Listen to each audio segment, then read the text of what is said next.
সপ্তাহে একদিন যদি বাচ্চাদেরকে নিয়ে বাইরে কোথাও না যাওয়া হয় তাহলে কিন্তু বাচ্চারা পুরো ক্রেজি হয়ে যায়। আর আমিও প্রতি সপ্তাহে একবার বের না হলে কেমন যেন লাগে, পুরো সপ্তাহটা যেমন মাটি হয়ে যায়। মালিয়ার আব্বু আছেন, আমরা প্রতি সপ্তাহে কোথাও না কোথাও বের হতে যাই।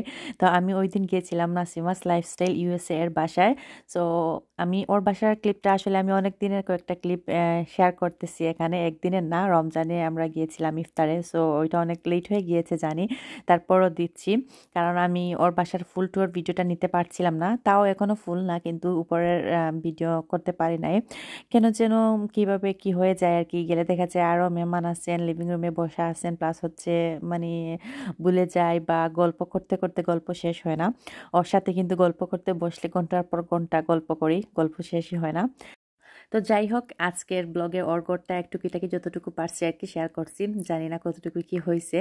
তো বাচ্চারা খুবই খেলাধুলা করতেছিল, আর বাচ্চাদের করে গেলে কিন্তু খুব ভালো লাগে, দেখা যায় যে মানে কোন দিকে যে ঘন্টার পর ঘন্টা চলে যায় বোঝাই যায় না। ওর করে গেলেও সেম এমনটাই হয়। আর যে করে বাচ্চারা থাকে না ওই করে গেলে কিন্তু আমার বাচ্চারা বসতে দেয় না। প্রথমত ওরা যেতেই চায় না আর কি, প্রথমে বলবে যে না কোনো কিডস নাই, যাব না, ফান না। তারপর যাওয়ার পর হচ্ছে একটু পর পর এসে এসে আমার উনার ধরে টান দিবে যে চলে যাব, কোনো টয় নাই, এই একটা অবস্থা আর কি। আবার ঘর থেকেও কিন্তু টয় নিলে হবে না, মাঝে মাঝে নে, বাট হবে না, কারণ ওইগুলো তো পুরাতন টয়। মানে কোথাও গেলে তো নতুন টয় পাবে, খেলা করবে, এটা একটা আনন্দ, তাছাড়া বাচ্চারাও পাবে। তো এই তো ওরা অনেক খেলাধুলা করতেছিল। আর এই হচ্ছে ওর কিচেন, আর আগে যে দেখেছিলাম লিভিং রুম, তারপর হচ্ছে ডাইনিং স্পেস যেটা, আর এখানে হচ্ছে কিচেনে একটা ডাইনিং স্পেস আছে। আর এই হচ্ছে ফ্যামিলি রুম, এটা স্টার্লিং হাইটে, ও স্টার্লিং হাইটে থাকে। তো এই তো বাচ্চারা আসলে অলরেডি ম্যাচও করে নিয়েছে, প্রথমে যাওয়ার পর খুবই সুন্দর গুছানো থাকে। আর পরে বেশি না, হাফ অ্যান আওয়ার পরে দেখা যায় বাচ্চারা পুরো ঘর এলোমেলো করে ফেলছে। আর এটা হচ্ছে বেকয়ার্ড। সো বেকয়ার্ডে একটু ওকে কাজ করাতে চাচ্ছিল। সো ওই দিন আমরা গিয়েছিলাম, মিস্ত্রির সাথে নিয়ে গিয়েছিলাম আমরা। আর এখানে ও কি কি রান্না করেছিল। তো এই তো এগুলো কিন্তু ঈদের পরের রিসেন্ট। আর এটা হচ্ছে ঈদে রমজানে যখন আমরা ওর বাসায় একদিন ইফতার পার্টি ছিল গিয়েছিলাম, তো ওই দিনে তো আমি ক্লিপগুলো মানে মাঝখানে শেয়ার করতে পারি নাই, কারণ ওর ঘরের কোনো ভিডিও, পুরো ভিডিও আমার সাথে কাছে ছিল না ওই জন্য। আর পরে যখন ঈদের পরে যখন গেছি তখন কিন্তু আমি ইয়ে করেছি, পুরো ঘরের ভিডিওটা নিয়েছি। পুরো ঘর বলতে কি মানে শুধু নিচের আর কি ভিডিও। তো যাই হোক, এখানে সবাই মিলেমিশে কাজ করতেছিল। মানে ওই দিন অনেকজন মানুষ ইফতার করেছিলেন, লাইক 30 থেকে 40 জন হবেন। সো সবাই মিলেমিশে আমরা কাজ করতেছিলাম। আর তারপর হচ্ছে লাস্ট যেদিন গেছিলাম, হ্যাপি মাদার্স ডে ছিল। সো ওই দিন ওর মেয়েরা কেক বানিয়েছিল ঘরের ভিতরে। তো কেকটা অনেক ইয়ামি হয়েছিল। আর এই তো আমরা কেক কাটলাম দুজনে মিলে।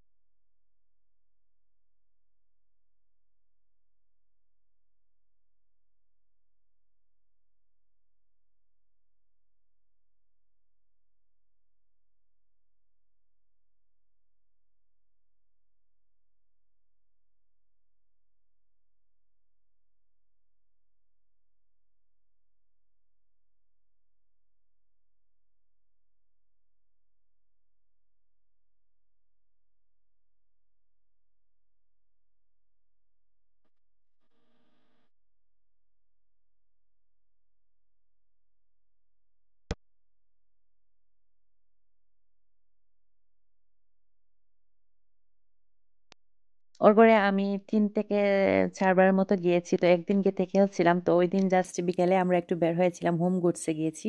হোম গুডসে যাওয়ার পর কিছু টুকিটাকি ক্লিপ আপনাদের সাথে শেয়ার করছি, একটু রেকর্ডও করেছিলাম। তো অনেক সুন্দর সুন্দর জিনিস, ভাবতেছি ইস, আমার ঘরে যদি জায়গা থাকতো তাহলে আরও জিনিস কিনতাম, কিন্তু আসলে এখন আর কিনে যে রাখবো এই স্পেসটাও নাই।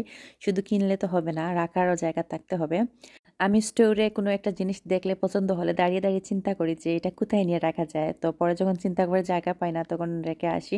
মানে অনেকক্ষণ চিন্তা করি কোথায় রাখবো, কি জন্য নিব, কারণ এখন হচ্ছে অলমোস্ট আমার ঘর সব কিছু সাজানো শেষ। এখন যাই আনি না কেন এক্সট্রা হয়ে যায়।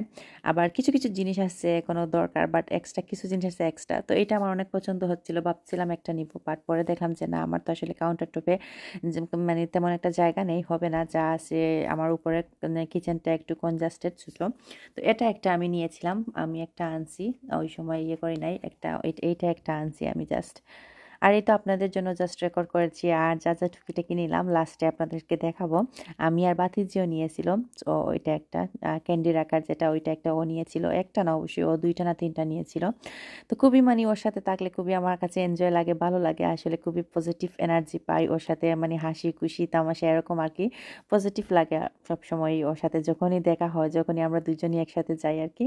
আর ওর মেন্টালিটি আমার মেন্টালিটি মিলে, ও ঘর সাজাতে খুব পছন্দ করে, আমিও তো পছন্দ করি। আর কম বেশ সব মেয়েরাই আমরা ঘর সাজাতে পছন্দ করি, এটা আসলে জাস্ট যে আমি বা ও এরকম কিছুই না, কম বেশি আমরা সব মেয়েরাই কিন্তু ঘর সাজাতে পছন্দ করি।